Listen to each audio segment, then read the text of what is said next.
Gjykata e Elbasanit ka vendosur masën e sigurisë arrest me burg për 29 vjeçarin Nevzat Spaho, i cili akuzohet si bashkëpunëtor në vrasjen e biznesmenit Mondi Mohala. Edhe pse lidhjet me Spahos dhe viktimës nuk janë zbardhur ende, policia ka gjetur të djegur pranë fshatit Morak në Librazh dhe automjetin e përdorur në krim.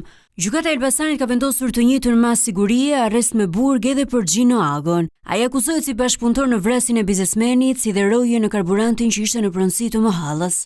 Ndërkohë në kërkim janë shpallur Marcelo Arani, 32 vjeç banues në Elbasan, i cili ndodhej më parë në masën arrest shtëpie për një tjetër vepër penale, si dhe Armando Kola, 35 vjeç banues në Laç, për veprat penale vrasje me paramendim kryer në bashkëpunim, prodhimi dhe mbajtja pa leje e armëve dhe municionit dhe largimi të burgosurve nga vendi i qëndrimit.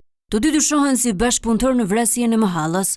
Nga veprimet hetimore rezultoi se automjeti përdorur nga autorët është në pronësi të shtetasit të Gjino Ago, i cili ja ka dhënë për përdorje shtetasit Marcelo Arani. Biznesmeni Mondi Mohala, i njohur edhe me emrin Edmond Hyka, u ekzekutua me 3 plumba në kokë duke humbur jetën në vend. Gjëra është dokumentuar nga kamerat e sigurisë, të cilat tregojnë një autor të vetëm që pas krimit është larguar me një automjet tip Audi në drejtim të Librazhdit.